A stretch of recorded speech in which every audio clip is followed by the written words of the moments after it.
E aí, galera, então estamos para uma aula de ligações químicas. A gente vai estudar um pouquinho de ligações químicas. Lembra que para essa aula ficar mais legal com você, para você entender um pouco melhor, é bom você ter a tabela periódica. Então, pega a sua tabela periódica e vamos acompanhar essa aula aí, beleza?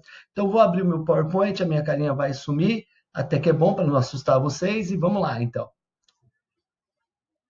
Então, olha só, ligações químicas. Primeiro, a gente vai definir alguns conceitos básicos da ligação química. Por exemplo, o que é a regra do octeto? Então, a regra do octeto ela surgiu no seguinte sentido. Lembre que existe um grupo de elementos químicos na tabela periódica que são encontrados na forma monoatômica. Esses caras são chamados de gases nobres. É um único grupo de elementos que já são estáveis, que é o hélio, neônio, argônio, criptônio, xenônio, radônio. E se você olhar a distribuição dos gases nobres, ó o hélio, 1s2, tem 2 elétrons na camada de valência. O neônio, 1s2, 2s2, 2p6, camada de valência, camada 2, 8 elétrons. O argônio, você vai perceber que tem 8 elétrons na camada de valência. O criptônio, olha a camada de valência deles, é a camada 4. Se você somar, tem 8 elétrons na camada de valência. O xenônio, 8 elétrons na camada de valência. E o radônio, 8 elétrons na camada de valência. Ou seja, tirando o hélio, todos eles têm 8 elétrons na camada de valência. Então, o que os químicos pensaram? Cara, se os gases nobres são estáveis e têm 8 elétrons na camada de valência, os demais elementos químicos, para se tornar estável, tem que ter 8 elétrons na camada de valência. Porém, lembra que existe o hélio. Então, a regra do octeto hoje mudou. Oct é 8, mas mudou um pouquinho. Em vez de a gente falar que para ser estável tem que ter 8 elétrons na camada de valência, a gente diz que para ser estável tem que ter uma configuração eletrônica semelhante à de um gás nobre, certo? Então, vamos pegar alguns elementos químicos. Por exemplo, o sódio. Olha a distribuição eletrônica do sódio, né? Ele tem um elétron na camada de valência, não é estável. É mais fácil para o sódio perder esse elétron e ficar com 8 na camada anterior, ou ganhar 7 para ficar com 8. Mais fácil ele perder. Portanto, o sódio perde um elétron. E ele vai formar o cátion sódio mais. Já o cálcio, olha a distribuição eletrônica. O cálcio ele tem 2 elétrons na camada de valência. Com 2, é muito mais fácil ele perder para ficar com 8 na camada anterior do que ganhar. Então, ele perde 2. Quem perde fica positivo, vai virar o íon de cálcio 2+. O alumínio, olha só, 1s2, 2s2, 2p6, 3s2. Então, olha aqui a camada de valência do alumínio, tem 3 elétrons. É muito mais fácil ele perder 3 para ter 8 na camada anterior do que ganhar 5. Então, ele perde. E aí, ele vai formar o cátion Al3+. Fósforo. Observe que o fósforo já tem 5 elétrons na camada de valência. Com 5, é muito mais fácil ele ganhar 3 do que perder 5. Logo, ele ganha 3 elétrons. Quem ganha vira um ânion, e ele vai ser um ânion de fósforo 3-. Oxigênio. 8 elétrons na camada... 8 não, perdão, está aqui 6 elétrons na camada de valência. O número atômico é 8. Ô, professor, 6 elétrons. Com 6, é muito mais fácil ele ganhar 2. Então, quem ganha fica negativo, vira um ânion de carga 2-. Cloro. 7 elétrons na camada de valência. Está vendo aqui? Logo, ele vai precisar ganhar 1. Quem ganha 1 vai formar um ânion cuja carga vai ser -1. É claro que no vestibular você tem que lembrar o seguinte: você não vai ficar perdendo tempo para fazer distribuição eletrônica. A UDESC, a UFSC, a CAF dão tabela periódica. É só olhar que sódio está no grupo 1, tem um elétron na camada de valência. Cálcio está no grupo 2, 2 elétrons na camada de valência. Alumínio, grupo 13, 3 elétrons na camada de valência. Fósforo, grupo 15, 5 elétrons na camada de valência. Oxigênio, grupo 16, 6 elétrons na camada de valência. E cloro, grupo 17, o grupo dos halogênios, 7 elétrons na camada de valência.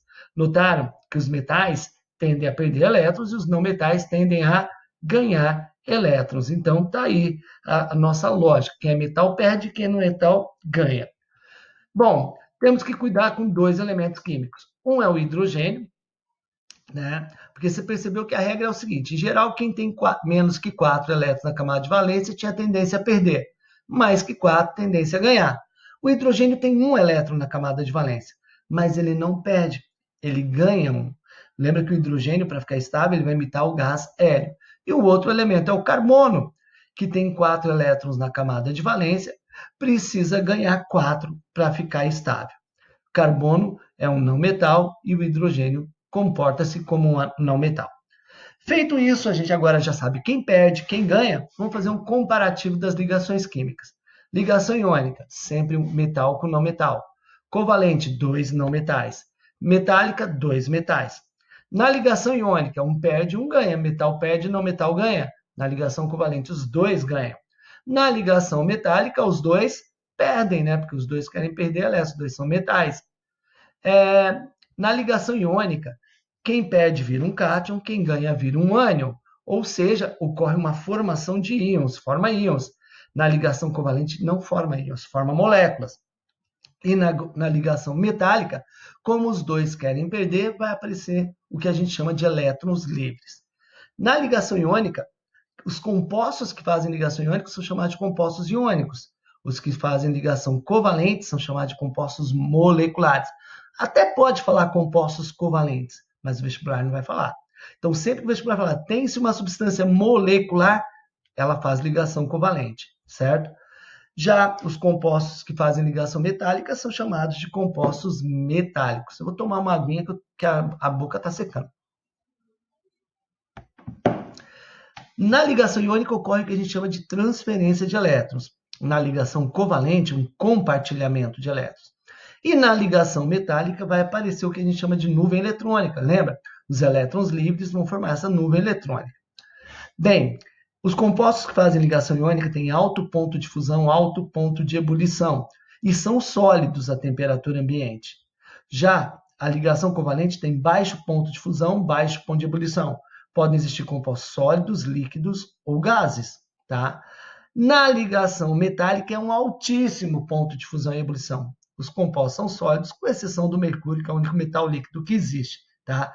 Então, cuidado, só lembrando dessa linha aqui, ó. Se eu falar para vocês, tem uma substância que é gás à temperatura ambiente, certeza que faz ligação covalente, porque só a ligação covalente vai ter gases. Tem-se uma substância líquida à temperatura ambiente, ligação covalente. Mas tem uma substância sólida. Poxa, então pode ser iônica, pode ser covalente, pode ser metálica. Como que o vestibular vai abordar isso? De acordo com a condução de corrente elétrica. Os compostos que fazem ligação iônica conduzem corrente elétrica tanto em meio aquoso, dissolvido em água, ou fundidos. Já a ligação covalente, em geral, não conduz corrente elétrica. E os compostos metálicos conduzem corrente elétrica de qualquer maneira, independente de estar fundido, derretido ou no estado sólido. Então, essa tabelinha é muito legal para você lembrar as características de cada uma das ligações. Se liga no exercício da UDESC que eu vou fazer, o UDESC 2017. A natureza das ligações químicas interatômicas responsáveis pela união entre os átomos se reflete em diferentes propriedades físico-químicas, apresentadas pelos respectivos compostos formados. Assinale a alternativa que apresenta corretamente a relação entre cada tipo de ligação química e as suas respectivas propriedades. Letra A. Nas ligações metálicas, há compartilhamento de pares eletrônicos? Errado. Compartilhamento de pares eletrônicos, lembra da tabelinha?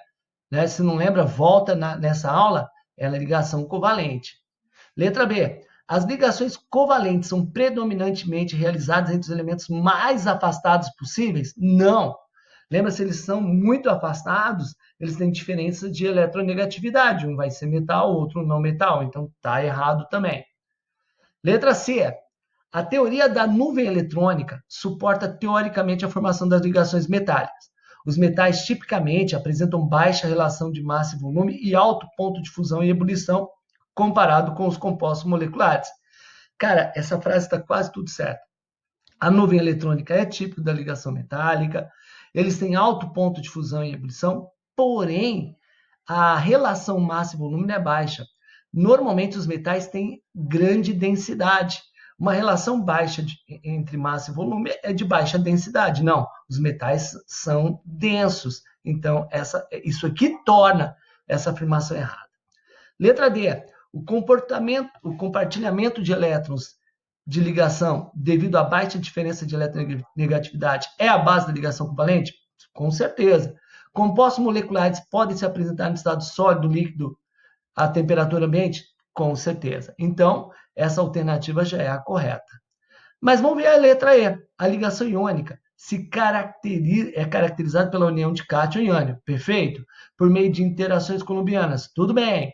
Sem significativa contribuição de interpenetração dos orbitais para a formação da ligação. Tá.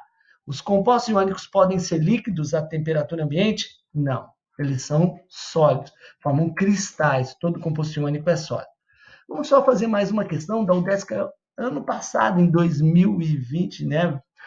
2020, mas é o vestibular do final de ano, né? Então foi o vestibular lá que ocorreu em novembro, dezembro, lá da UDESC. Sabe que o cloreto de sódio, NaCl, a sacarose e o cobre metálico apresentam ligação iônica covalente metálica. Então, ó, cloreto de sódio, ligação iônica. Sacarose, covalente. E o cobre metálico, ligação metálica. O que nós sabemos em relação à condução? Porque ele quer saber condução corrente elétrica. Compostos iônicos, lembra da tabelinha, se não volta lá. Composto iônico só conduz corrente elétrica em meio aquoso ou fundido.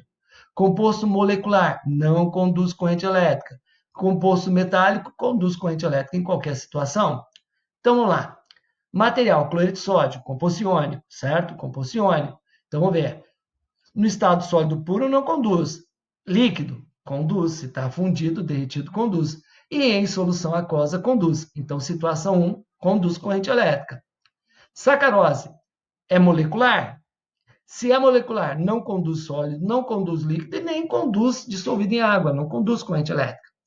Agora, cobre metálico, metal, conduz corrente elétrica em estado sólido, conduz tranquilamente, conduz no estado líquido e é insolúvel em água, certo? Então, as alternativas seriam, no estado líquido, cloreto de sódio, por ser um composto iônico, conduz, porque está derretido, fundido. Sacarose não conduz. E cobre metálico em estado sólido conduz. Portanto, a alternativa correta é a letra E. Cara, faça os exercícios do seu material, estude bastante, se dedique e tudo será muito bem para você. Beleza? Um grande abraço. Tchau, tchau.